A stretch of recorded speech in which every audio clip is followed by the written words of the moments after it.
Hello, ഇതിൻ്റെ ഒരു വയറ്റ് Pongala video ആണ് കേട്ടോ. എറണാകുളം ഭാഗത്തേക്ക് അധികം ഇല്ലാത്ത ആചാരങ്ങളിൽ ഒന്നാണ് ഈ വയറ്റ് പൊങ്കാല എന്നൊക്കെ പറയുന്നത്.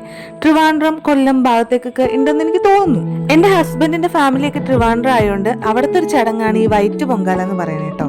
അതുകൊണ്ടാണ് 7-ാം മാസത്തില് ഇവിടെ വയറ്റ് പൊങ്കാല ഞങ്ങളും ആഘോഷിച്ചത്. 7-ാം മാസമാണ് ഈ ചടങ്ങ് നടത്തുന്നത്. 7-ാം മാസം നമ്മൾ കൂട്ടിക്കൊണ്ടു പോകുന്ന ചടങ്ങിന് മുന്നോടിയായിട്ടാണ് ഇത് നടത്തുന്നത്.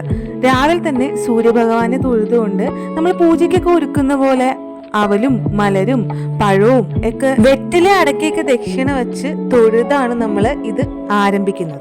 വിളക്കൊക്കെ കത്തിച്ചു വെച്ച് വിറക് ഉപയോഗിക്കാണ്ട് നമ്മുടെ ചൊട്ടയും അതേപോലെ തന്നെ ഓലയൊക്കെ ഉണങ്ങിയത് വെച്ച് മാത്രമാണ് കേട്ടോ ഈ തീ പിടിപ്പിക്കുന്ന പരിപാടി ഇവിടെ നടത്തുന്നത്.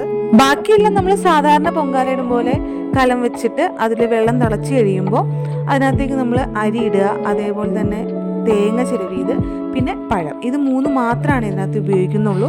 ഈ പൊങ്കാല ഇടുന്നത് അമ്മയ്ക്കും കുഞ്ഞിനും ആരോഗ്യത്തിനും അതേപോലെ തന്നെ പ്രസവം എല്ലാം നന്നായി വരാൻ വേണ്ടിയിട്ടൊക്കെയാണെന്നാണ് ഇതിന്റെ ഐതിഹ്യം. വെള്ളമൊക്കെ തിളച്ചു വരുമ്പോൾ നമ്മൾ അരി ഇടുന്നത് നമ്മുടെ വാഴയിലയില്ലേ, അത് 2 കൈയിലും പിടിച്ച് അതുകൊണ്ട് കോരിയാണ് കേട്ടോ നമ്മൾ 3 പ്രാവശ്യം കലത്തിന് ചുറ്റിച്ച് അരി ഇടുന്നത്. അതുപോലെ തന്നെ കത്തി ഒന്നും ഉപയോഗിക്കാണ്ട് നമ്മൾ പൊങ്കാലച്ചോറ് ഇളക്കാൻ ഉപയോഗിക്കുന്ന കയ്യിലുകൊണ്ട് തന്നെ അത് അരിഞ്ഞിട്ട് ഇളക്കി യോജിപ്പിച്ച് തിളച്ച് വരുമ്പോൾ നമ്മൾ വാങ്ങി വെക്കുകയാണ് ചെയ്യുന്നത്. അന്ന് അപ്രതീക്ഷിതമായിട്ടൊരു മഴ പെയ്തുകൊണ്ട് തന്നെ നമ്മൾ ശേഖരിച്ച് വെച്ചിരുന്ന നമ്മുടെ ഓലയും അതേപോലെ തന്നെ ചൊട്ടയൊക്കെ ചെറുതായിട്ടൊന്ന് നനഞ്ഞു പോയ കാരണം തീ കത്തിച്ച് പിടിപ്പിക്കാൻ നന്നായിട്ട് ബുദ്ധിമുട്ടിട്ടോ.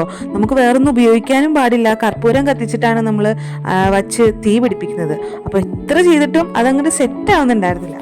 എല്ലായിടത്തും മലയാളമാണ് പറയുന്നതെങ്കിലും, അതായത് നമ്മുടെ കേരളത്തിലെ എല്ലാ ജില്ലകളിലും മലയാളമാണ് പറയുന്നതെങ്കിലും മലയാളത്തിലും ഒരു വ്യത്യാസമൊക്കെ ഉണ്ടല്ലോ. അതുപോലെ തന്നെയാണ് ഓരോ കാര്യങ്ങളിലും ഓരോ ജില്ലകളിലും അതിൻ്റെതായ വ്യത്യാസങ്ങളും ഉണ്ടല്ലോ. അപ്പോൾ അതേപോലെ പുതിയ പുതിയ കാര്യങ്ങൾ നമുക്കിങ്ങനെ എക്സ്പീരിയൻസ് ചെയ്യാൻ പറ്റുമ്പോൾ അതൊരു സന്തോഷം തന്നെയാണ് എന്തൊക്കെ പറഞ്ഞാലും. രാവിലെ എഴുന്നേൽക്കുന്നത് കുറച്ച് ബുദ്ധിമുട്ടായിരുന്നെങ്കിലും ഇതേപോലുള്ള പുതിയ കാര്യങ്ങൾ നമ്മൾ എക്സ്പീരിയൻസ് ചെയ്യുമ്പോൾ അതിൻ്റെ ഒരു എക്സൈറ്റ്മെൻ്റ് ഒക്കെ പ്രത്യേകം പറഞ്ഞറിയിക്കാത്ത രീതിയിൽ തന്നെയായിരുന്നു. ഞാൻ ചെയ്യുന്നതിൽ ആദ്യത്തെ ഒരു പൊങ്കാലയാണിത്. അതായത് ഞാൻ ആദ്യമായിട്ടാണ് ഒരു പൊങ്കാല ഇടുന്നത്.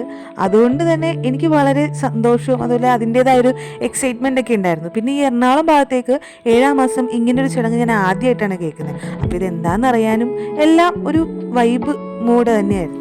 സൂര്യഭഗവാനെയൊക്കെ മനസ്സറിഞ്ഞ് പ്രാർത്ഥിച്ച് എനിക്കും എൻ്റെ കുഞ്ഞിനും ആർക്കും ഒരു ദോഷം വരുത്തരുതെന്ന് നന്നായി പ്രാർത്ഥിച്ചുകൊണ്ട് തന്നെ ആ 7-ാം മാസത്തെ പൊങ്കാല ചടങ്ങ് നല്ല സൂപ്പറായിട്ട് അങ്ങോട്ട് നടന്ന് കിട്ടിയിട്ടോ. പിന്നെ വയറ് കുറച്ച് കൂടുതലുള്ള കാരണം ഈ കുഞ്ഞു നിവർന്നുള്ള പരിപാടി ഇത്തിരി ബുദ്ധിമുട്ടായിരുന്നു, എന്നാലും അഡ്ജസ്റ്റ് ചെയ്തു. എനിക്കിതൊരു പുതിയ എക്സ്പീരിയൻസും കേട്ടറിവും എല്ലാം ആയിരുന്നു. അപ്പോൾ ഇത് അറിവില്ലാത്തവർക്ക് ഒരു രസമായിക്കോട്ടെ എന്ന് വിചാരിച്ചിട്ടാണ് ഈ ഒരു വീഡിയോ ഞാൻ പ്രത്യേകം ഇടുന്നത്. അപ്പോൾ ഓക്കെ, ബൈ.